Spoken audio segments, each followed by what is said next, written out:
Hey everyone, this is Sean. Welcome back to my channel. Like, subscribe, share, comment. I'm always looking forward to the dialogue. We are going to be debriefing the Knott's Berry Farm evacuation. What happened there? Where is Knott's Berry Farm? So if you're not from California, Knott's Berry Farm is an amusement park in Buena Park, California. It's in Southern California. It's in Orange County. Basically, your Buena Park is your Knott's Berry Farm is your amusement park. If maybe you don't have enough money to go to Disneyland, or you're fed up with Disneyland, or you just want a place where there's a lot less traffic and you want to have a good time with yourself, your friends, or your family, then you go to Knott's Berry Farm. That's the place to be. I do know that about 10 years ago, as far as I can remember, I believe seeing Knott's Berry Farm security with batons. I think they carry pepper spray as well. I don't know if they carry tasers, and I don't believe that they carry firearms as well. So it's basically your semi-armed, unarmed post, depending on what you believe armed or unarmed is. I'll tell you this with Knott's Berry Farm security: you don't mess with them. They don't mess around, ladies and gentlemen. They are hands-on security department. About half of them, and those numbers obviously change, are former or retired law enforcement or military. These guys do not mess around. They will go hands-on on you if you need to be placed in check. So what ended up happening was there's a series of fights. Knott's Berry Farm extended their hours, their open hours, because of the summertime, and you have a lot of juveniles. You have a lot of younger adults that like to stir trouble. They travel in packs of wolves. I'm not going to say groups. They are packs of wolves. You have gang members over there and people that are seeking out trouble. And you just had so much fights going on that whoever the security director for that establishment is, that person made a good call. And by the way, they're hiring for a director right now. So right now, I believe they have an acting director of security. If you're interested, make sure that you apply. But the acting director of security, or whoever was in charge, maybe the general manager, somebody made a good call to close the park down, evacuate it, shut it down 3 hours early. That's smart. I seen some footage, and I'll show you towards the end, where you have a lot of fights breaking out against youngsters. And on one video that I'll show you, I believe that the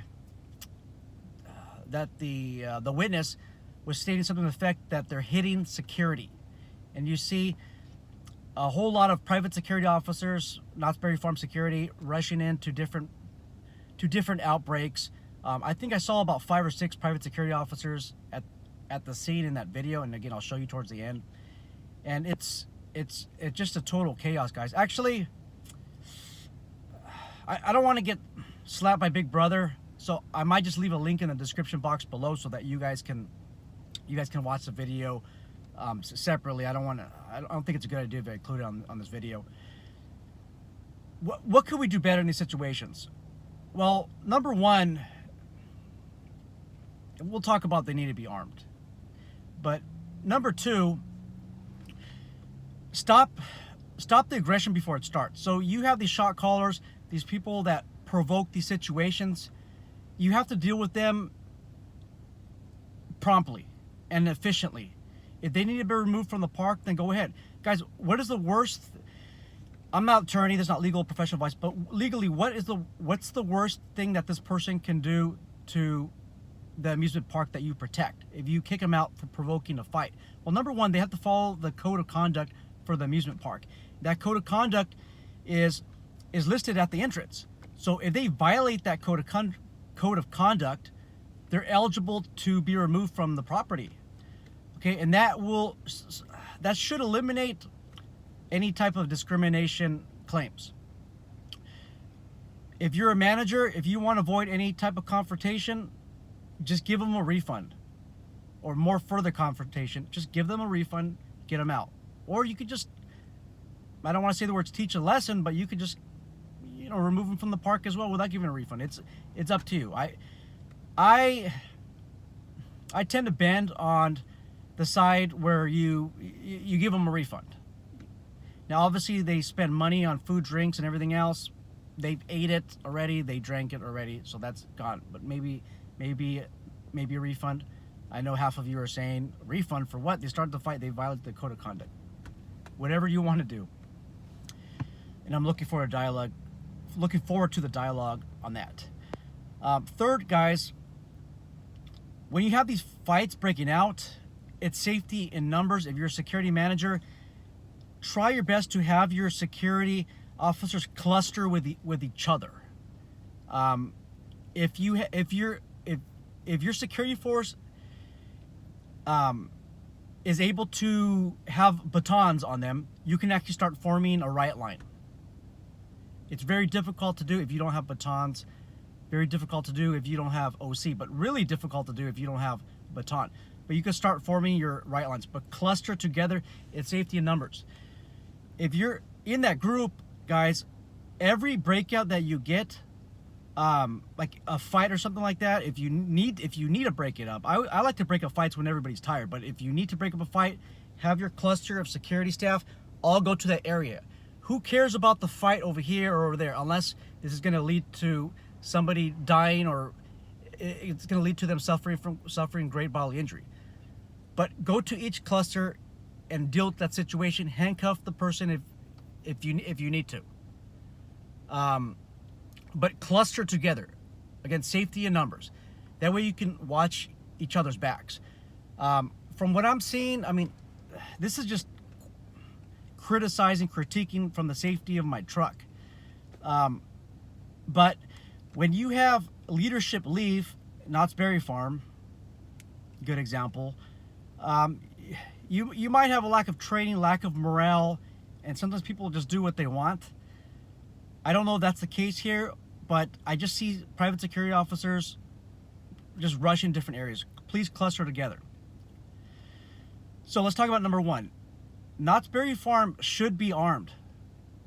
They should be armed. If you are an amusement park and you're watching this video, it's okay to have armed plainclothes security. You can do that as long as they're trained and have them roaming around the park as well. And that would supplement, it would sort of supplement your armed security force. If you don't want to portray the armed image. And again, I believe that they should be armed.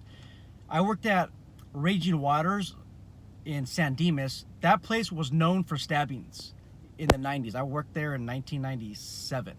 I didn't work security. The security staff was my friends. When I was a police explorer in those days, about 2 or 3 of the police explorers that I work with at my explorer post, they were security, so I've always interacted with them when they're working there. But they were armed for a good reason, because there used to be a lot of stabbings there. And guys, you're talking about a water park where people are walking around in their shorts and bathing suits, swimsuits. There were stabbing incidents. A lot of gangs hanging around over there. But they found the need to have armed private security when people are wearing shorts and bathing suits. Just because you have metal detectors at these checkpoints, that doesn't mean that there's no firearms coming into the park. There's no knives coming into the park. It's not weapon free, you guys.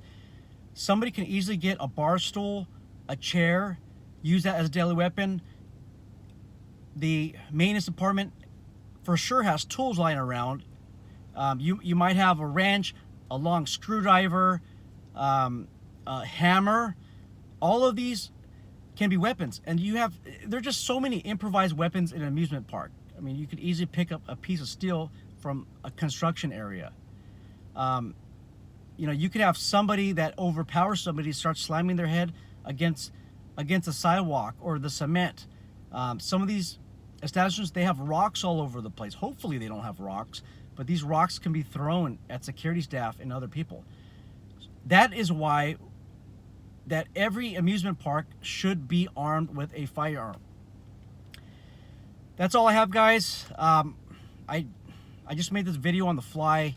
I'm going to decide not to show you the video. I'm going to leave a link, though. Please respect my decision. I just don't want to get slapped by Big Brother. I want this video to reach everybody. Let me know what your tips are. How do you prevent violence from happening at these amusement parks? I know you can't prevent all violence, but some. And when there's fights are breaking out, what type of tips, strategies do you guys have for other people? You guys all take care and be safe.